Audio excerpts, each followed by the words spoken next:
السلام عليكم ورحمة الله. أغيرت كسر هذا برنامج كيني عن أوهلني تاريخي هراء ما أنتو حاربنا أنا وحكي هنا وحيابها وما قدرن The Seven Wonders أما اسموين كي هراء لو رسي قاب كي معجزة لها ولا لي الدنيا أنا كنا لنا واحد جرو ما له فرق بدن أي رسين فيديوغي هراء ما لها سو قاب كي ورسين قاب لياب له قاب معجزة سيدا لو رسي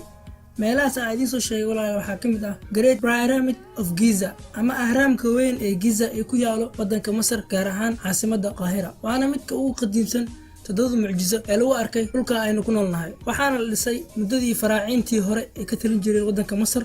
muddo haatan laga joogo 2580 sano BC ama ka hor dhalashadii Nabi Ciise meesha loo dhaxo waa Hanging Gardens of Babylon beertii Babyloniintii hore waxay ku taalaa dalka Ciraaq gaar ahaan meel magaalada Baghdad u jirta 60 kiiloomitir waxaa la sheegay walaalayaal beertaas iyo qasriyada ku dhex yaalo in la dhisay waqtiyo hore waqti haatan laga joogo 609 sano ka hor dhalashadii Nabi Ciise beertaasna waxaa ka talin jiray Babyloniintii hore iyo boqortooyadoodii midka saddexaad waa Temple of Artemis sidoo kale waxaa loo yaqaanaa Temple of Diana temple-kani wuxuu ku yaalaa xeebta galbeed ee Aasiya gaar ahaan maanta waxaa loo yaqaanaa Turkiga casriga ah temple-kaas Turkiga ku yaalo markiisii hore waxaa la dhisay 800 sano BC ama 800 sano ka hor dhalashadii Nabi Ciise عليه صلوات الله وسلامه عليه كان أفراد وستاتيو زيوس أوف أولمبيا وحالة ديسي إسنا أفر بقول لحظان اللي حسنا كهر دالشدي نبي عيسى لركيسو وحو قاريا إلا يسدح 8 متر وحادثين البحنمدي غريقي هورا كيد كان أكسيد الصنم أمام عنا قف بين آدنا سورة ديسة وحو كسم يسين هاي معلم تلي راهدو برونزي ذهب إيو فان مرودي وحو نكويا على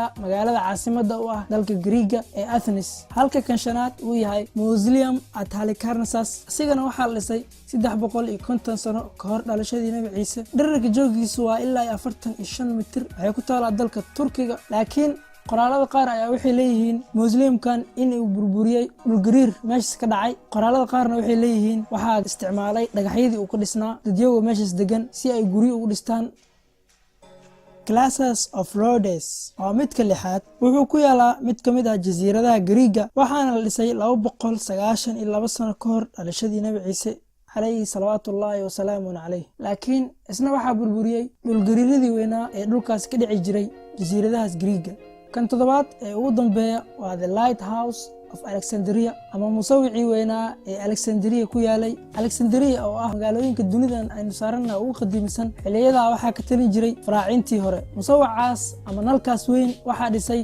boqortooyadii qarniyo hore dhulkan ka talin jirtay dhulka Masar boqortooyadaas oo la yiraahdo Ptolemy taariikhu waxay sheegayaan in la dhisay musawacaas 280 sano ka hor dhalashadii Nabiyullaahi Ciise calayhi salaam laakiin musawicii iyo dhismihii uu ka koobnaa gabi ahaanba maanta waxay ka hoos martay biyaha badda maxaa yeelay waxa dhacay qarniyo hore dhulgariir weyn ayaa dhacay oo baaxadiis aad u weyneed sanadka markuu ahaa 1323 miilaadiga gabi ahaanba maanta waxay ka hoos martay biyaha hoostooda halka maanta laga arkayo dhagaxyadii ee magaaladaas ka koobneed gabi ahaanba inay ka hooseeyaan biyaha hoostooda